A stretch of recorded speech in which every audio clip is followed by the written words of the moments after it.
Chapter 45.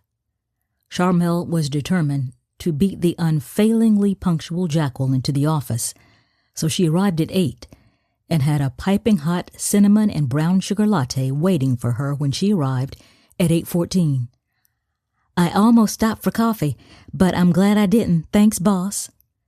"So, did you sleep well last night?" "Like I said in my text, too anxious, too excited to sleep.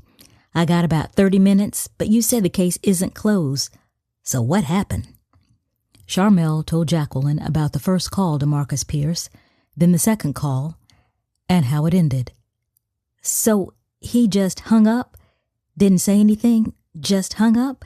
That's so... Oh, I'm sorry, Shar, continue." "That's okay. This whole case has so many twists and turns, it's enough to give us both a headache."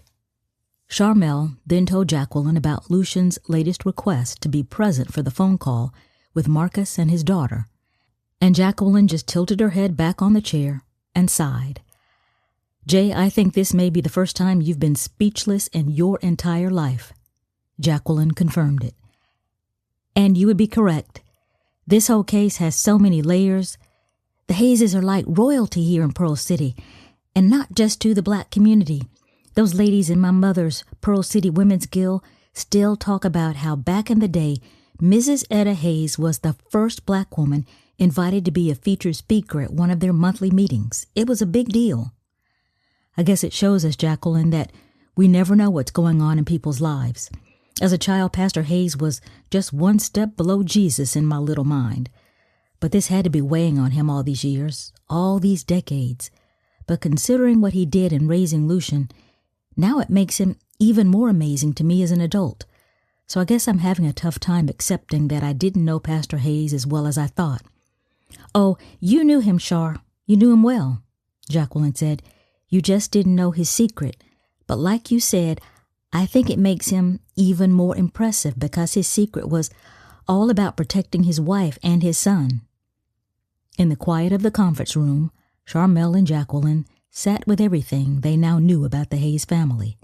Sharmelle knew everything Jacqueline said about Pastor Hayes was right. He kept that secret guarded because it was in the best interest of his wife and his son, and Lucian was his son. Sharmelle gave Jacqueline the rest of the day off. She deserved it. So after trying to get some work done herself, Sharmelle headed to Etta Hayes' home for what was supposed to be the 3-person conference call.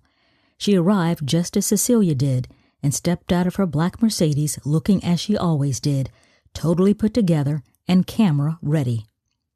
"Oh, Sharmelle, I'm so relieved you agreed to come today.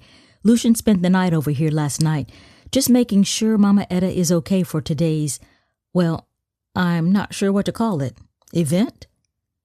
Sharmelle assured her she wasn't quite sure what to call it either. They went into the house to find Etta and Lucian in Pastor Hayes' former study, both sitting there and staring at the phone, just waiting for their appointed time. They made small talk until it was time, the time when Dominique, Marcus's daughter, said she would call, and she did, precisely and exactly at the appointed time.